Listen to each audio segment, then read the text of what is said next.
This year we've been able to up our game in productions, and we've been able to get quite a number of partners that have contributed to our content creation mission. We've begun quite a number of new YouTube shows, and we've been able to travel around the world even more this year thanks to our partners. So it's been a good year in terms of expanding our content creation capacity. We've really expanded our networks across the world, and this is fulfilling because it means our content is doing well.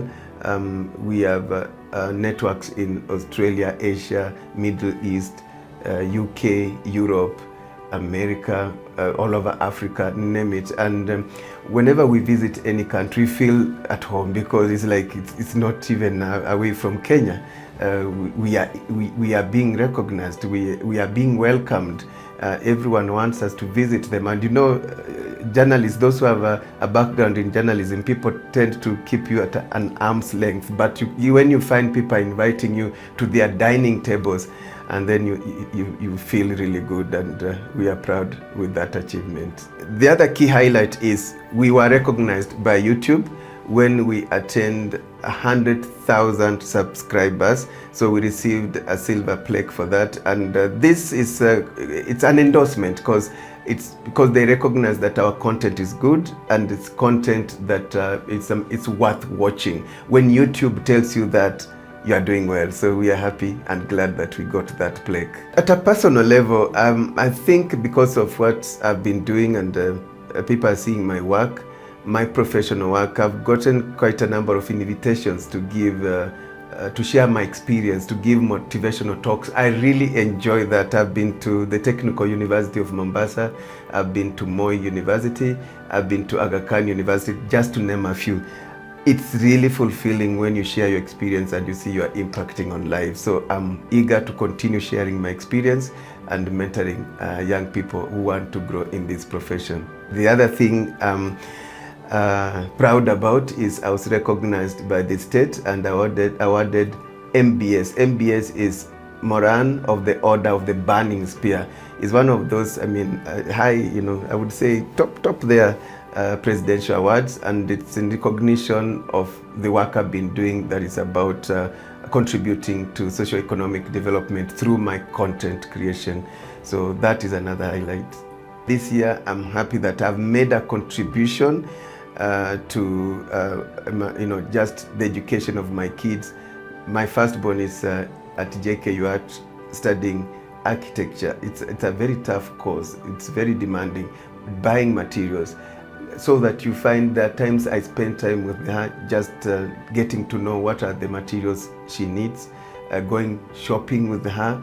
Even when I'm away, I'm able to provide, I'm able to send her money, from any part of the world to ensure that she's okay. Of course, also her mother is also involved. I'm just saying I make my contribution too. And our son, our second born, is a candidate doing KCSE exam this year. I drop him at school every morning, and we have a third born is also doing well, and I find time to drop them to school, spend time with them, do homework with them. I feel proud that I'm a parent who finds time with the children, and there's not so many people find time to do other things like even farming. I'm glad that I've been able to find time to be going home. I have some shamba in Vihiga County, and I just enjoy going,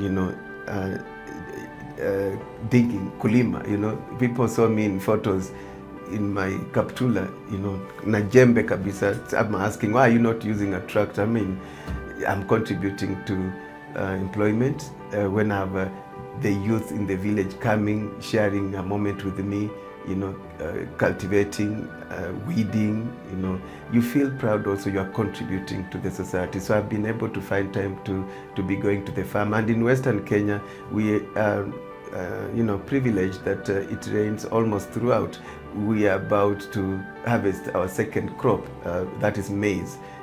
So it's green almost throughout, and we thank God for that. So I always find time to also practice. If I were not doing production, I would be in the farm. That is where you would find me next. And maybe in retirement, I'll be in my farm farming. And I'm glad it's gone well this year. And we will hope that we'll have a good harvest and contribute to food security in the country.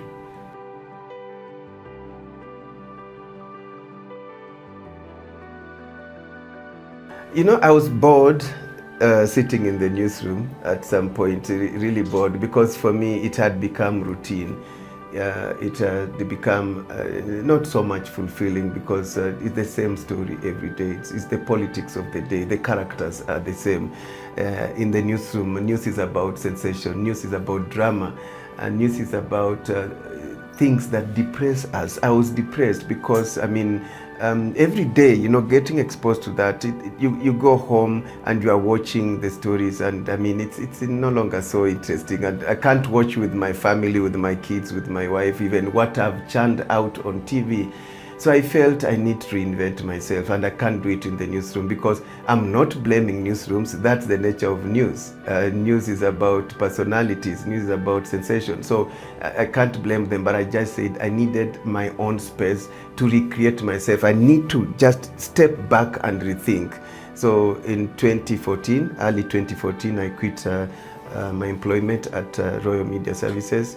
I was a top political reporter, so I decided I'm done with politics, and I want content that is about inspiration, about hope, about informative content, let me say so.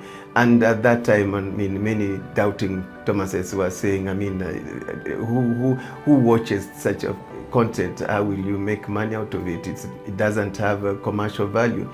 But I didn't give up on my idea. I kept selling it until I found an entry into the mainstream media to start sharing my content.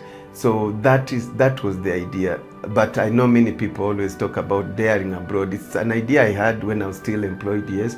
I would go abroad maybe on assignments, on the normal news assignment, you know, elections in the US, the Kenyan cases at The Hague, you remember them. But I mean, during my free time, I would walk around with a cameraman and look for the other story, the human interest story. But it was a struggle having that story, you know, get the limelight it deserved. The newsrooms would air, yes, but as a by the way, priority is on the so-called top story. So when I resigned, I already had that idea, and now I actualized it very easily now when I was outside the newsroom. And again, when you're outside the newsroom, then you're able to tap into your networks much more easily with much freedom. So I don't know if I can mention some of the biggest partners that made this possible. One is Kenya Airways. When it comes to travel, Kenya Airways now easily came in as our travel partner for CHAMS Media. Then Kenyans out there, entities out there embraced the idea, and they came in supporting in one way or another, especially through barter trade arrangements. Barter trade arrangements is where probably there's no cash exchanging hands, but you're able to support in terms of just resources or in kind. And it started, you know, gaining its own momentum until now. Daring Abroad, I think it's a very unique brand. It's something people talk about, and our audience is versatile. It cuts across. We have audience. We are watched by school-going kids. We are watched by the middle class. We are watched by retirees. It cuts across. But our biggest chunk of audience is in between 25 to 45 years, who want inspiration, who want to know what is happening abroad and what they can learn from the happenings abroad. Some even want to go abroad.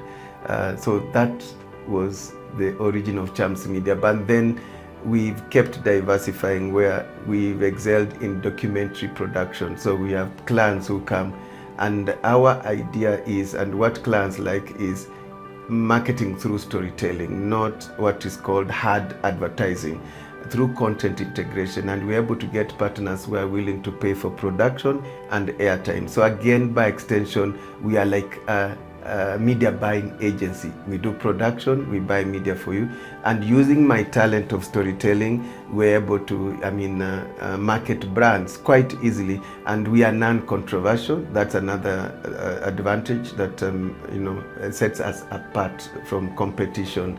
And the content we produce can air on any channel depending on where the client wants to be.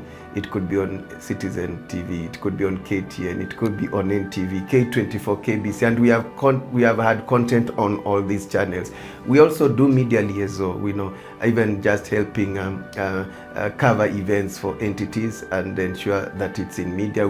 Media also reach out to us where they are unable to go cover an event. We record for them and send them the footage. And we have very good rapport with all mainstream media in Kenya. Yeah.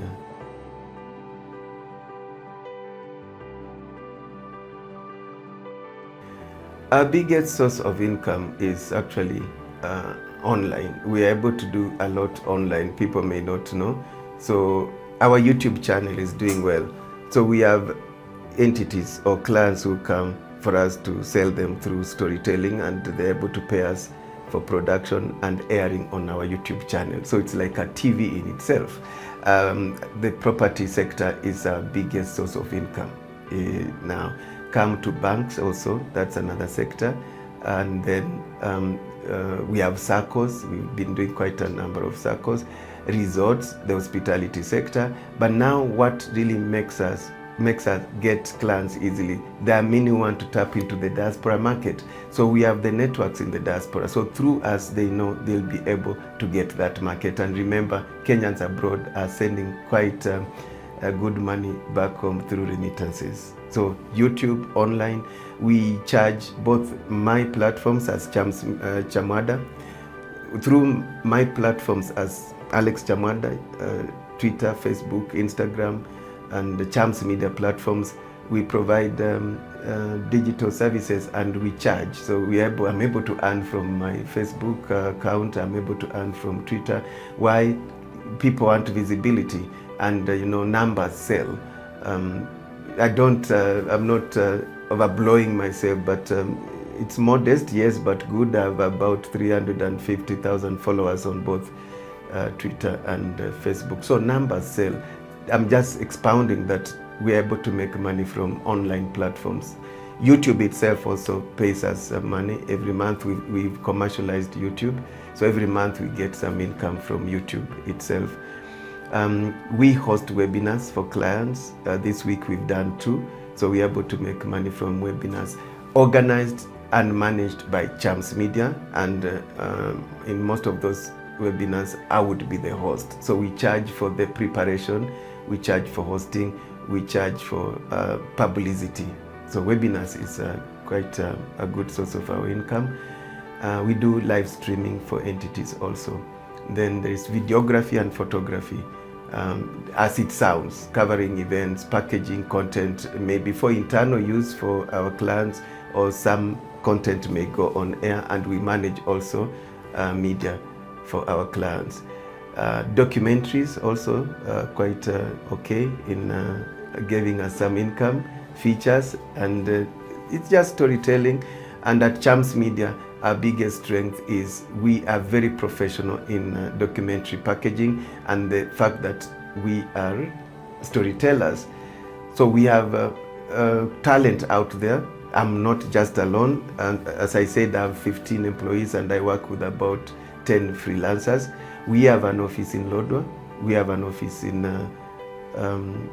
Kisumu. We intend to open an office in Marsabit and Nakuru too. So we have what I would call, we've spread our wings into those areas. One may ask, why Turkana? Dry. There are stories in Turkana, there are NGOs in Turkana. They want to document their activities, not necessarily for TV, but documentation is quite key in the NGO world. They've ordinarily been looking for production firms from Nairobi, to fly from Nairobi. But look here, I have my people on location. Just like that, if they want our service, it's just a call away. As we speak, I have a crew on location doing some work for an international NGO. So that's another area through which we're able to sustain ourselves, that we've been able to diversify through our bureaus in those far-flung areas.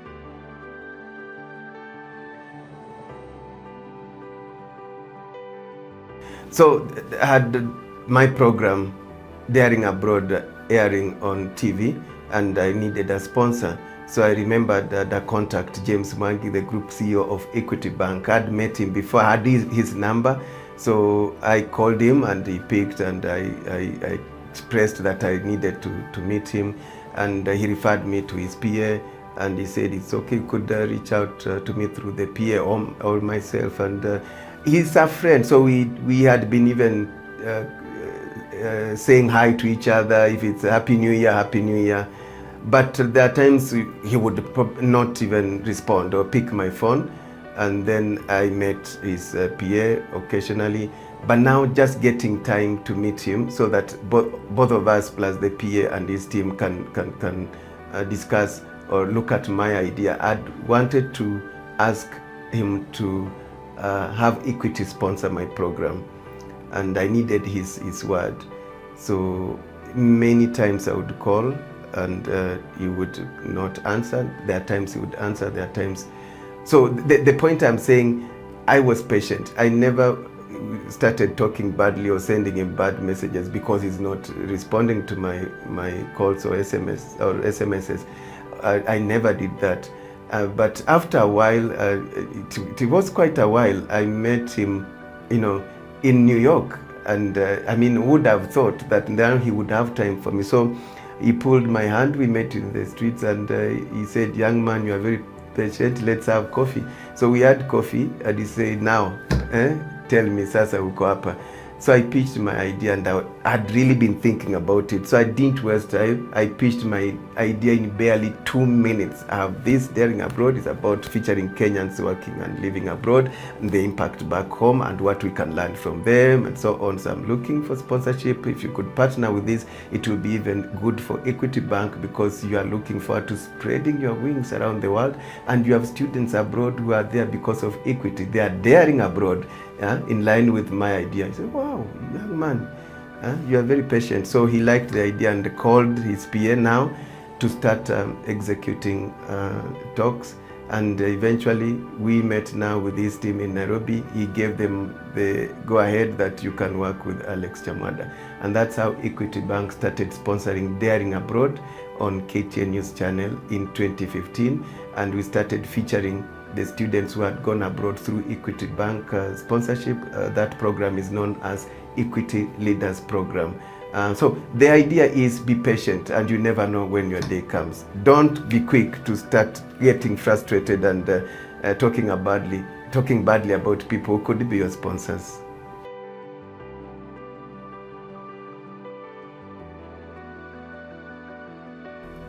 Our next step is to go regional, and next time you'll find us in Uganda, Tanzania, Rwanda, West Africa, South Africa. We have this initiative to start venturing into content creation in the region, and Africa is one. There's so much that is happening that we can share, and we believe we have what it takes. So we are currently discussing with our potential partners in various countries, and very soon CHAMS Media will go regional.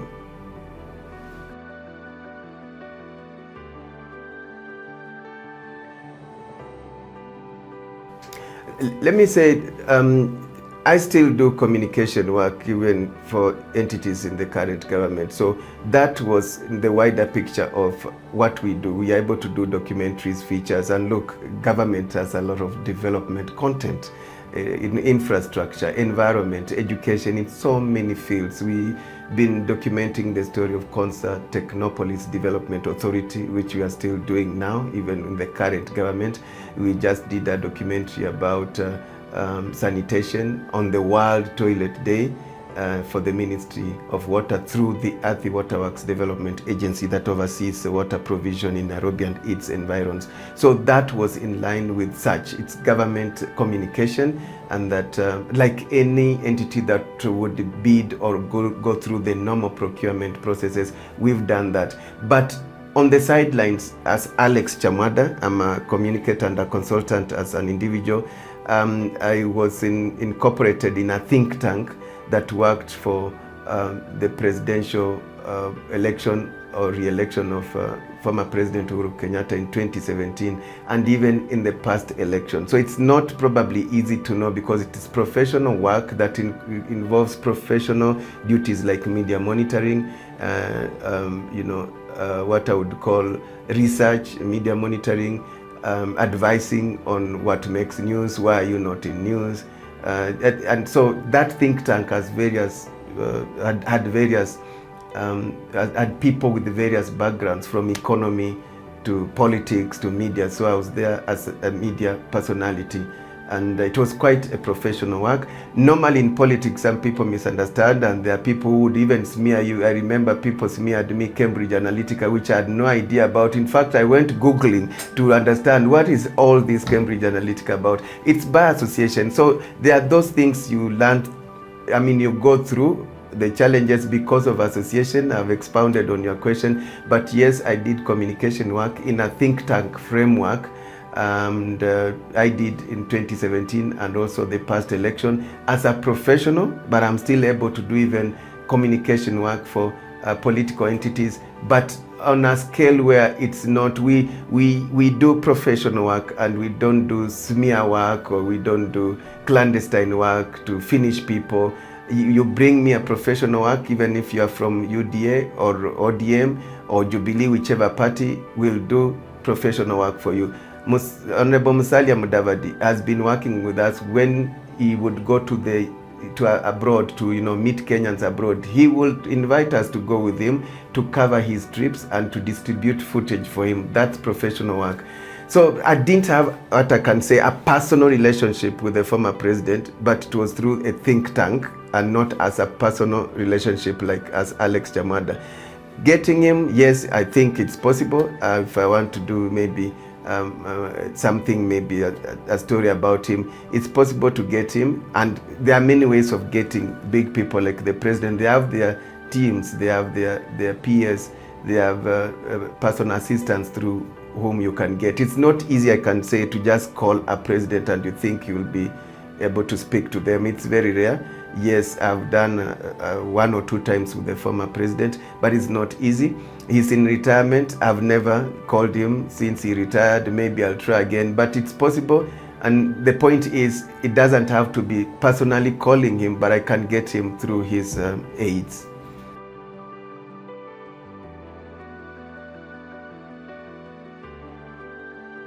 I belong to an alumni of former students of St. Peter's Mumias High School. That's what I went. So, and we decided we don't want to be like just any other alumni. So we decided to say, let's contribute, let's visit our former principal. And it was quite nostalgic. Many of us were visiting the principal for the first time in 20 years since we left school, others 30 years. And that alumni is one that brings together only those who were there during his time.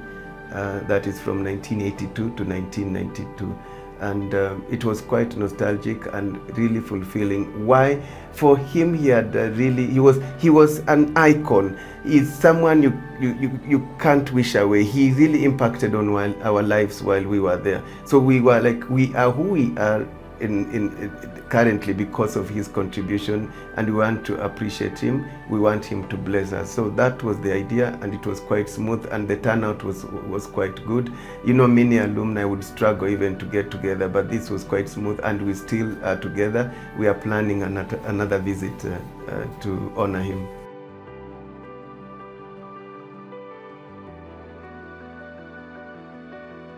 People see me like I'm all over in London, before you realize Australia, before you realize where. It's not just I just left for enjoyment with my team, it's work. So it's work, and there's so much that goes behind the scenes because we are working. It appears like holiday, but probably if I gave to people, they won't do it day 1, day 2, day 3.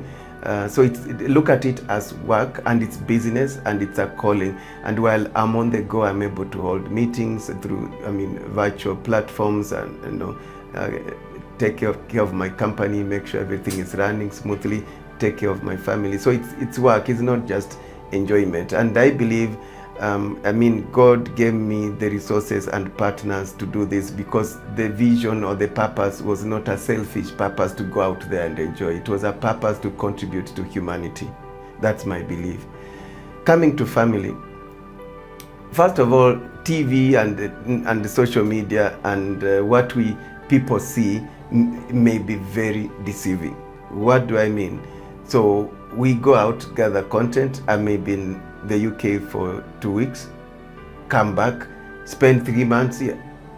Now, while I'm here, the content from UK is running, or maybe the other year I'd spent 2 weeks in Australia. So people see Alex Chamwada on TV. Even as we speak, there could be something running, a promo telling you, we bring you Bunny's karaoke, Kenyan chef at Arsenal. So people are imagining I'm in the UK. But it's a production, like movies. When we watch movies, it's not that they're acting at that time. So we went, produced content, and we released. So I watched much of the content I watch on TV the way many people would watch. But they don't know, they have not met me. They think I'm living abroad. They think I'm living on TV.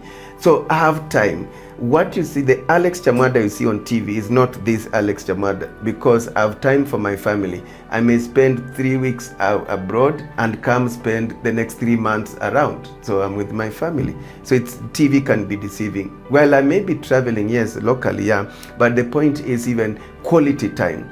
There are people always there daily with their families, but are they spending quality time with their families? Think through that.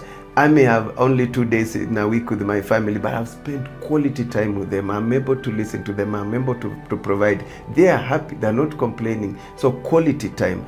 I'm able to balance that very well. And then, of course, with technology, with the telephone, with the WhatsApp, while I'm away, I'm able to speak to my family, through video calls, WhatsApp, and you feel like you're just together when you're miles apart. So technology has bridged the gap where I'm able to be still, yes, I'm far away, but I'm close to my family. But remember, quality time. You may be 24/7 with your family, but you are boring them. You're not providing. You're just there.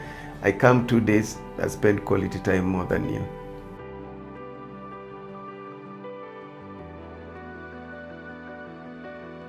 Like any other companies, this is a business, and in business there are ups and downs. So there are times you have the normal economic challenges where you have maybe cash flow challenges, but we know how to navigate through this.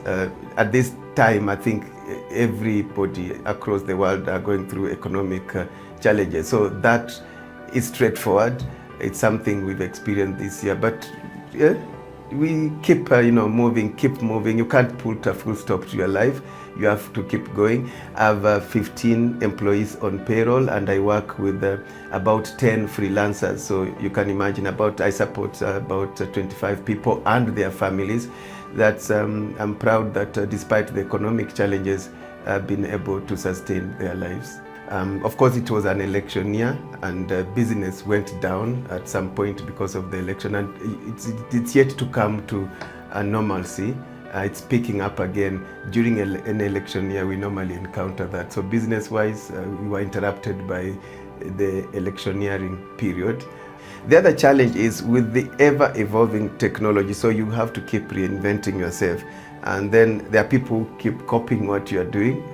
You keep getting competitors who are now invading your turf. So you have to keep rethinking and diversifying. I would categorize that as a challenge because it keeps you, just what next, because the competition is becoming stiffer. What I was able to do maybe exclusively, I'm no longer able to do exclusively, and technology has made it easy for people to do what we are able to do from any part of the world.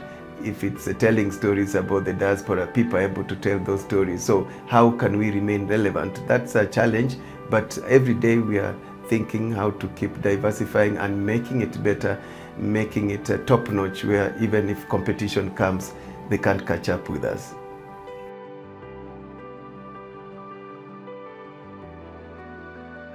For me this year, this is really amazing, quite touching. Just the feeling of you're able to contribute to changing someone's life and taking them to the next level. And of course, let me say, CHAMS Media as a fraternity, we have contributed to changing the life of a guard who was at our gate, at our court, who would open the gate for us and always smiling. I mean, and I keep telling people, be happy, enjoy your work. When you enjoy your work, something will come. So he would really be, you know, welcoming and saying hi, visiting us here in the office and just seeking to know how do you people work. And, you know, one day he started telling me, I think I can make a good journalist. I want to be a journalist. I've never asked you for handouts. I've never asked you for, you know, anything, but I want to ask you for something. Are you able to sponsor me to go to college? Just like that, we accepted, yes, we want to help this boy.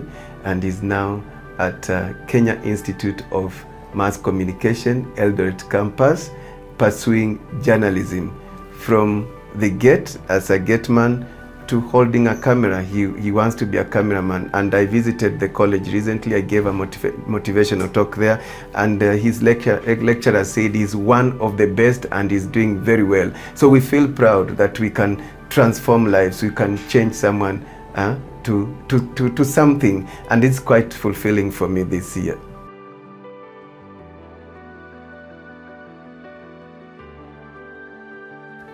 You know, keeping time can be a challenge with the traffic jams and so on. So we had, there's a day we were going to produce content for a client. It was an event actually, and there was a guest of honor involved who was expected to arrive at 9 in the morning.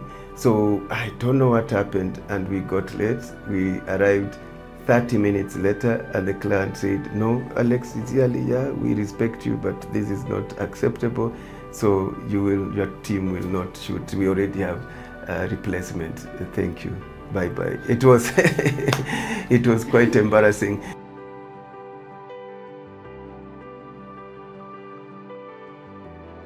Okay, I meet people who are just from college, the youth, and they're already getting frustrated that 3 months after graduating, there is no job. I tarmacked for over 6 years. I mean, patience pays, and if you believe in yourself, I mean, you really are visionary, something will come up. Don't give up yet. You know, if someone has given you Wi-Fi, you have someone who can support you on bus fares, you have someone who can support you on accommodation, thank that person. That's a good place to begin. I began by doing voluntary work for KBC in 1994, and that time I was still in college. I was still in Moi University in my second year, and imagine I was recording myself on a tape cassette, you know, and sending via Canva to be on radio. Not compare with modern technology where you're able to record yourself on phone and send via WhatsApp. We worked hard despite limited technology, that we went for it. So never give up, start somewhere, someone will notice. Then there is what I would say, patience. Patience pays. Many people want to meet someone, maybe you believe this person will help me, it's a good contact, yes. It may happen that you get what you want in a day, who knows? To some people it may take a week, to other people a month, a year, 3 years, 10 years. Let me share my experience where after quitting my employment and just going into content creation and had this idea of showing stories about Kenyans living abroad. It started airing on KTN, yes, but given it's an outsourced content, you would also be required to really work hard and also ensure there are sponsors. I would tell those who are watching me, never be full of yourself and seeking recognition, wanting to be glorified. Let others glorify you. Let others see your work, and good deeds, I mean, are easily noticeable. I'm saying this because many of us want, you know, people, you want to be seen. I'm doing ABCD, I'm contributing to this. Some of us do quite a lot of, you know, volunteer work and even mentoring people without even glorifying ourselves. So that's the message I would want to say. Do your work and let the world see you. Someone will notice, and the more you do that, the more you get even networks, the more you get people working with you. Let the work of your hands speak for itself.